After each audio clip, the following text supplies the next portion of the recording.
From years of anxiety to warrior and mentor, Bradley Robinson created the Anxiety Project to help you end your anxiety naturally. Let's mold the new you and let's end anxiety together. Hello, everyone, and welcome back to the podcast. Welcome to episode 322 of the show.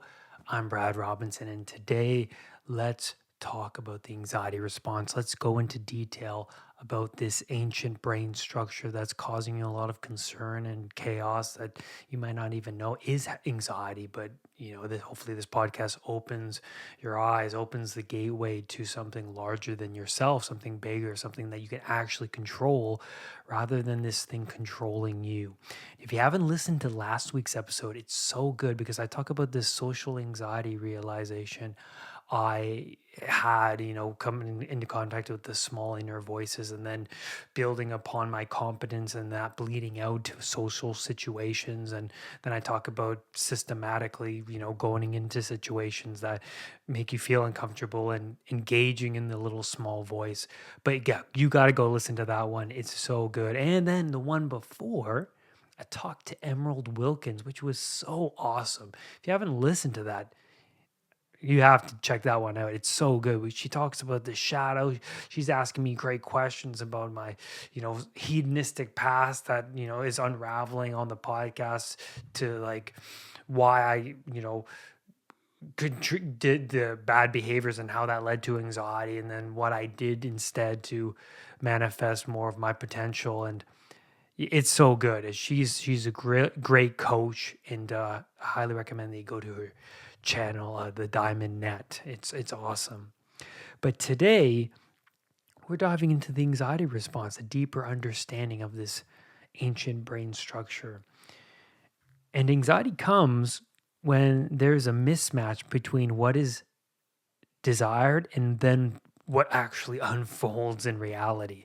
Obstacles pop up in your goal directed behavior, and that immediately produces negative emotion, which makes sense. I mean, someone cuts you off, or someone's driving slow on the highway, or someone, you just leave stuff lying around your home. You leave the vacuum out where you have to walk over it to go to the bathroom, or it causes negative emotion, annoyance. You're like, ugh, who left this, and then it's yourself, right? And that's the funny thing, because I notice that when I do that in my own apartment, it's hilarious. But an obstacle equals freeze, emotion, imagine. So think about that. An obstacle is freeze, emotion, and then the imagination. We all know this. Now, it's what you do in that moment that can really shape not only your day, but your future reality, your future self.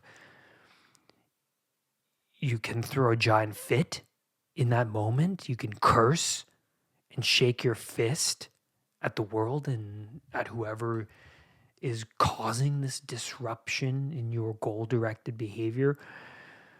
And this reaction, the shaking of the fist, the cursing, unfortunately, I hate to say it because, I do react this way sometimes. And this is a consequence of low competence and a cluttered mental garage. A cluttered mental garage. Or do you perceive things as they are? That would be nice, right? That would be nice. Perceiving things as they are and look at the challenges as an opportunity for growth, as a story. Like Dr. Jordan Peterson says, we see the world through a story, through a narrative. Carl Jung says, pay attention to this story because it could be a tragedy. And if you're awake enough, you can change your story, right? You really can. And how do you perceive these challenges? Is it a test from God? If you really want a broader understanding of how you can perceive the suffering that you're going through as something that can really push you towards your higher self, I highly recommend that you read Man's Search for Meaning. That's an amazing book. You have to check that out. There's an interesting experiment in Goggins's book, Never Finished. It's an experiment in the 1950s. He mentions this, and it's from a doctor, a scientist named Kirk Richter, and he places rats in a cylinder with a lot of water inside, and the rats would swim, look around, and then dive to the bottom to see if there's a way out, and then realizing within 2 minutes that there's no way out and that this thing is their glass tomb, so to speak. They actually die. They die within 2 minutes. And then he tweaked the experiment, and so what he did next was he put the same rat, different rats into the water, and then in a minute or two he scooped them up when they seemed like they were about to struggle and give up, and then he would hold them and warm them up, and then he would then place them back into the water, and then something miraculous happened. The rats would swim their tails off, right? They would swim 60 hours. One of them swam over 80 hours. Why? Well, they realized that someone was bound to come and scoop them up. Just think about that. Like, think about how depressed people operate when they feel like they're in a corner and there's no way out.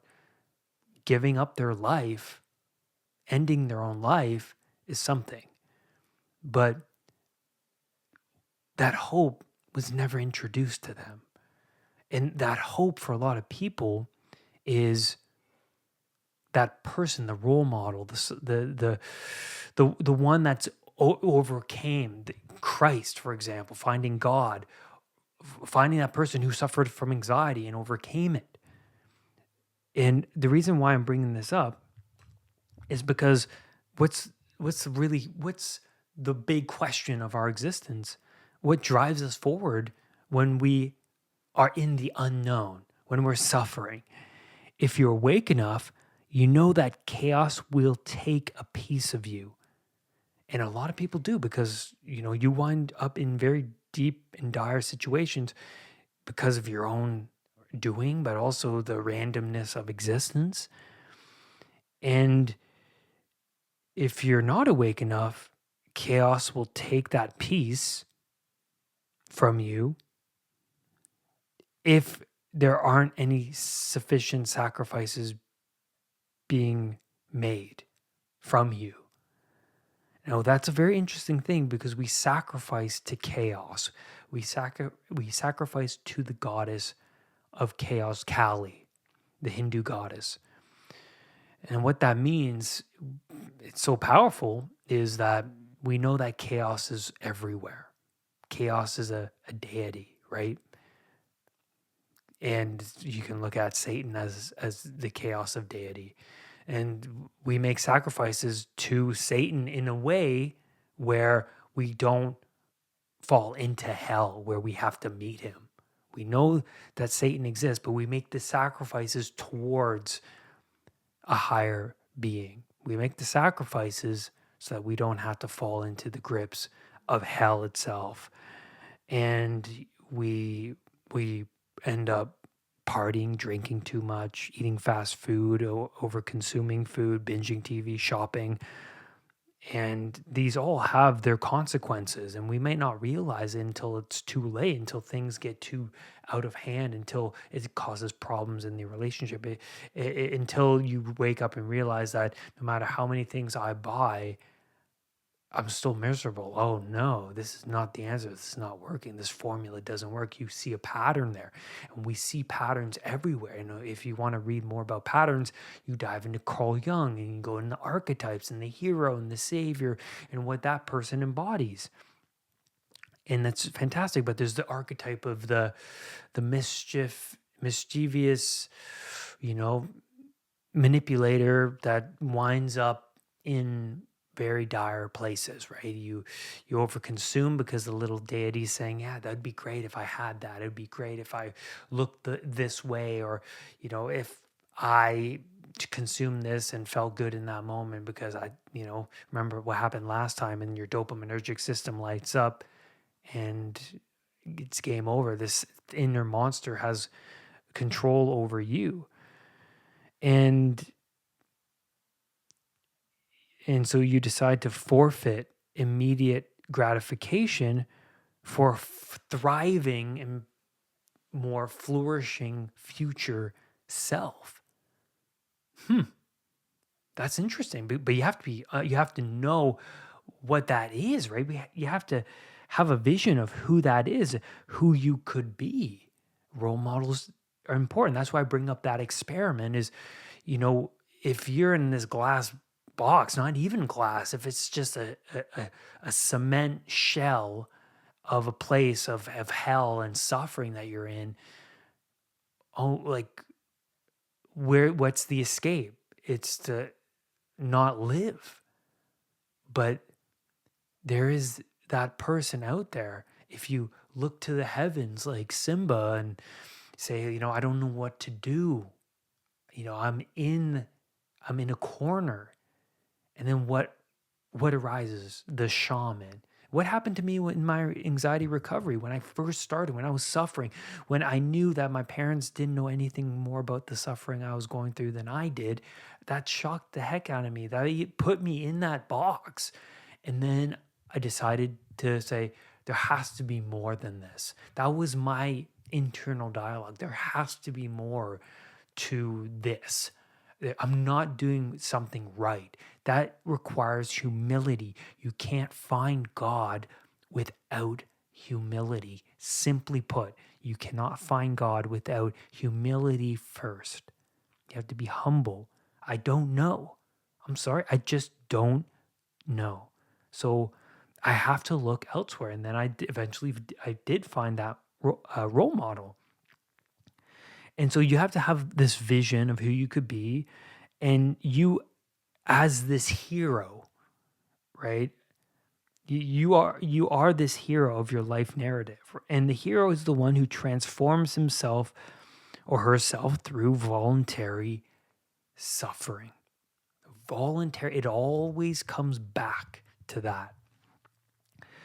Competence generates from preparation and exploration of the unknown, whether that's internally or externally. Deep exploration of your own psyche and externally, taking care of the things around you, cleaning up the mess of your existence, your apartment, your home, focusing on, getting a better job, pursuing a job, going to school, doing something, getting some sort of education, something. You feel like you're in a rut. You have to build your competency. Now, priming, which is something has been made popular by the great Tony Robbins, is this meditation. It's not so much meditation. It's a state change technique. So what Tony Robbins does is he does what is called fire breath. So fire breathing, where he breathes in rapidly for about a couple minutes or so. And then he sits and visualizes in his mind's eye what he's grateful for. And he puts himself in those situations that he's grateful for. Maybe it's with his kids or that favorite vacation or his favorite hiking trail, whatever it is. And he recreates that emotion and puts himself in that state through the visualization, because there's no difference between what happens and what you imagine, right? You still, you could imagine a very terrible thing in your mind's eye and you're going to get the emotion from that. And so he goes through what he's grateful for, and then he switches the scene over to what he wants down the road, 5 years from now.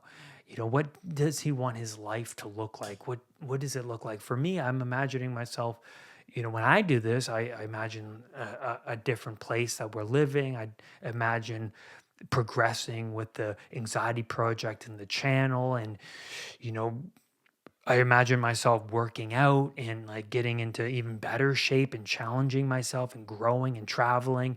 So I imagine these things and it puts me in different states. Like, oh yeah, this is what I want. Not the the video games in the other room, or you think about like what's immediate when you wake up.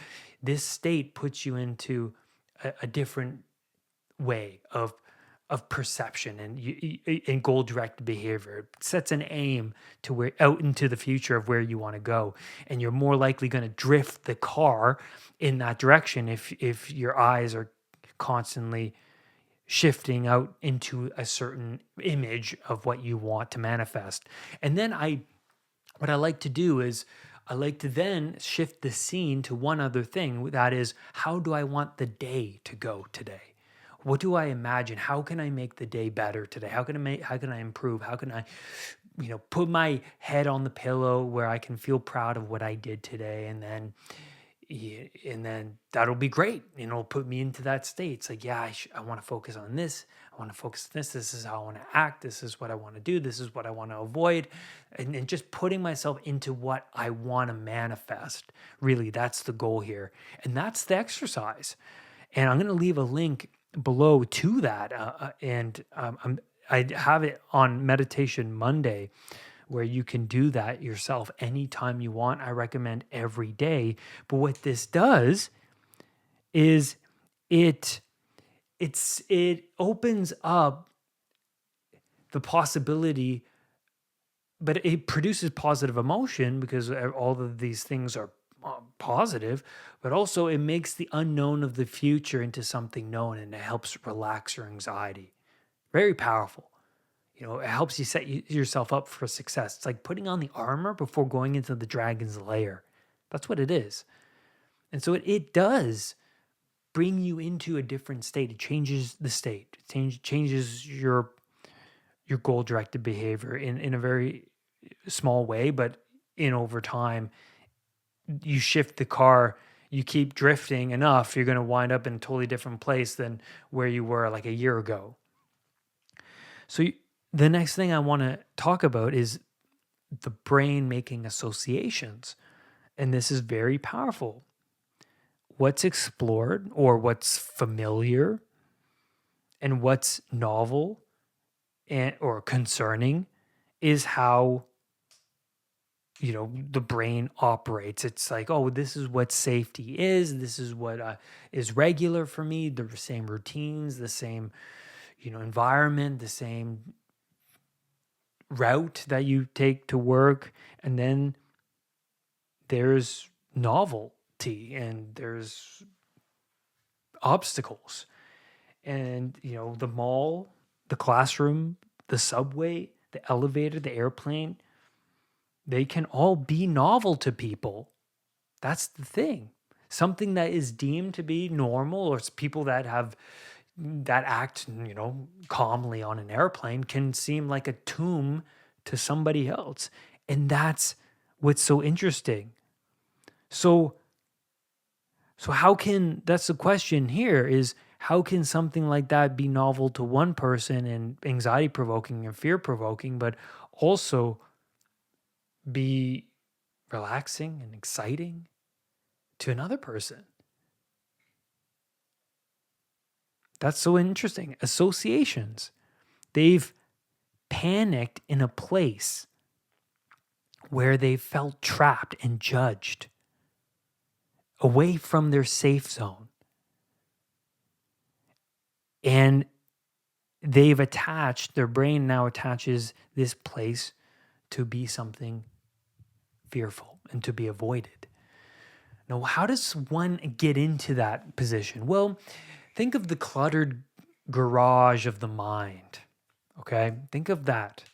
Now, think like they don't have enough competence.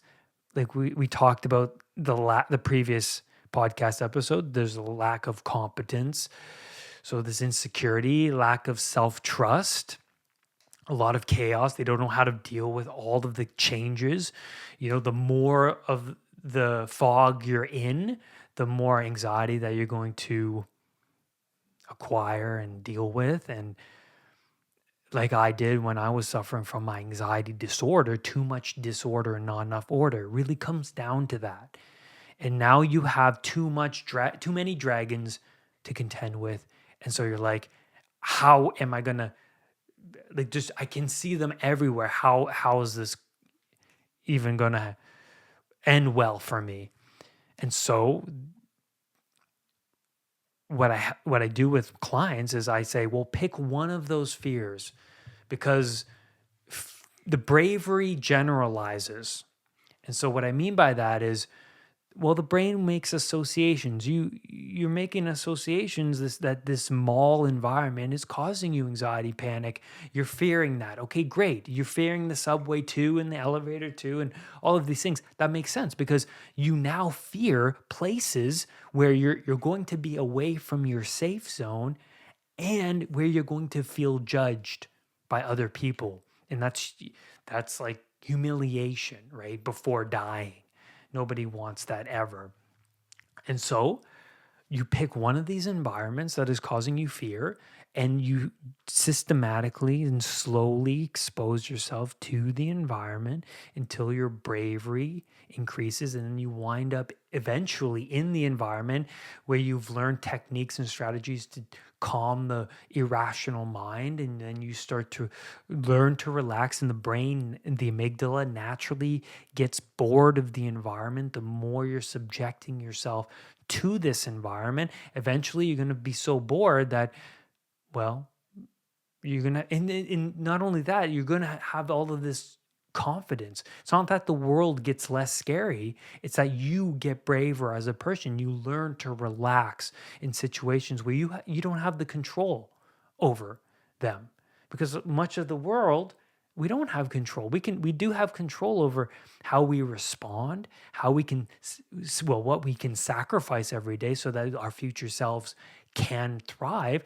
But we also sacrifice because we know that chaos is going to pop up eventually, and that if we are prepared enough mentally, physically, that maybe we can deal with it if we're oriented properly, if we're oriented towards some higher truth, this archetypal hero that we've imagined ourselves to be in our mind's eye. And so that person who's now on the airplane, trying to calm themselves down and breathe and talk to themselves. And sometimes I get my clients to write down affirmations like I'm feeling like this right now, but this is an opportunity to grow. This is a challenge for me. This is going to, so how is this opportunity where you're panicking? Well, how is this an opportunity to be that heroic figure, whatever that looks like to you? And then, I'll get my client to go, well, what are these role models for you? Do you even have role models? Do you even read the Bible? Do you even watch would you watch movies? Does some characters speak to you in a certain way? Or do you have people around you at your job or your friends that you admire and that you're kind of envious of because you wish you had those attributes? And we have to build on what this person is, and then go out and maybe find new people, new role models.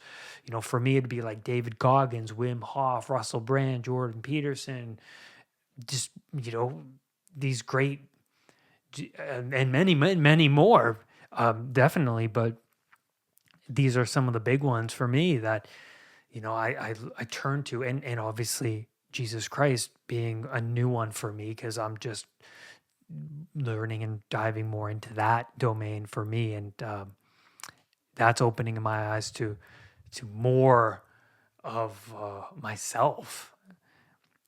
And so fear, and I want you to really note this, fear grows through avoidance.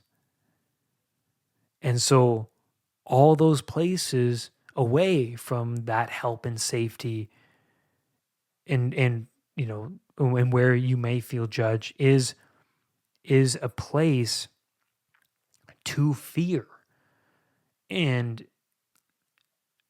you have to be very cognizant of that, because it could be hundreds of places because you're now at home in your safe zone, and even your home is making you uneasy. Like, how are you going to manage that? So these are unconscious triggers. These are unconscious that you can make conscious. But I recommend that you pick one thing that you fear. For me, it was walking blocks away from my house. I started gradually moving away, going out on my own, walking. And then moved. Then there's a coffee shop down the road. I eventually made my way to the coffee shop. I would sit there every morning. I made a routine because it was uncomfortable. It was away from my family and people that made me feel safe. And now I'm at the coffee shop having a coffee. I bring my book. I'm reading, learning to relax and be bored and make it a place of, comfort, a place that I can manage. And then you stretch yourself into more areas. Eventually, I made my way on airplanes, which used to be terrifying for me. And now, I think Maggie said the last time we were on the airplane, I was as calm as a cucumber and just enjoying myself. And that's how I feel now. It's amazing. I wouldn't have felt that way 5, 6 years ago when I was suffering. It's an amazing thing. And so these fears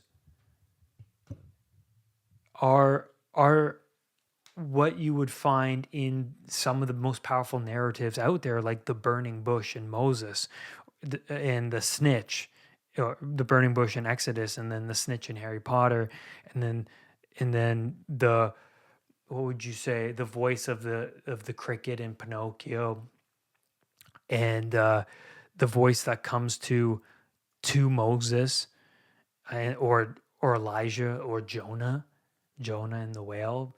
The God comes to Jonah and says, "Hey, you got to go out to this place and help these people." And it's chaos, right? The whole city is in disarray, Nineveh. And Moses is, Jonah's like, "No, I'm definitely not going there. It's too much for me to bear. I can't do it." And so Jonah runs in the opposite direction, but his life turns into a storm. Literally, he jumps on a boat, a storm arises, like we all do when we avoid the things that we fear. Our life gets worse, and then we wind up in the belly of the whale, like my anxiety disorder. And then what happens is that, oh yeah, there's this other voice here, that where it's saying, "Yeah, I told you so. You should have listened to God. You should have listened to that voice. You should have paid attention to that burning bush. You should have paid attention to the inner small voice within." And then Jonah's like, "Okay, well, where did I go wrong?" And he retraces his steps. And we all have to do that. We all have to say, "Yeah, this is where I ended up." With me, one of the big hard things I had to do was I had to understand why my old relationship with my ex-partner ended so terribly. I always blamed her. I always shook my fist at her. But then after doing some self-work, I realized, oh, no wonder it didn't work out. No wonder she reacted that way, or she treated me that way, or how things went, or why we fought so much. I get it. I see. Now I don't blame her as much. And now I'm like, I forgive you. I understand. I'm taking my cross onto myself. I can see all the pain and hurt and suffering I brought into your existence. And I understand that she suffered from anxiety too. She went through hard times too. But we definitely co-created something terrible. But by taking my cross on to myself and saying, well, I get it now. I should have been more awake. I should have let you go. This was not for us. This was not working. So that was a big thing. And so for me, the burning bush was the suffering. And then the suffering, but also what glimmered to me was the hope of my mentors, of people that overcame the same suffering, the same anxiety, depersonalization I was going through. The fear will control your life if you choose to push it away. You have to confront it. The mind and body will turn into a tyranny if you don't. I can't stress that enough. You will betray your future self. You will not live up to your potential. You will fall more into chaos if you decide to say, nah, or willful blindness makes the state turn into something terrible. And so this is a good podcast for that anxiety response, I'd say, to understand this anxiety response, the unknown, the thing that you don't understand. But within what you don't understand, there's something glimmering. The thing that's glimmering is new information. That's the thing. The dragon always hoards some treasure. Always. There's always treasure. You will advance. You will open the mind. You will be more if you venture into the unknown. Thank you, everyone, for being here today. Thank you for being a listener of the show. I'm so grateful. I'm excited that I get to sit down with you and talk about these amazing and deep things, because we need to consistently understand the mind and body and continuously work on ourselves, because that's what gives life meaning. It really does. Rise above anxiety. I'll see you next time. Brad's powerful anxiety recovery program is now available at unpluganxiety.com. The Anxiety Project program is downloadable and puts the power of anxiety recovery in your own hands. Visit unpluganxiety.com for more details. Recovery starts now.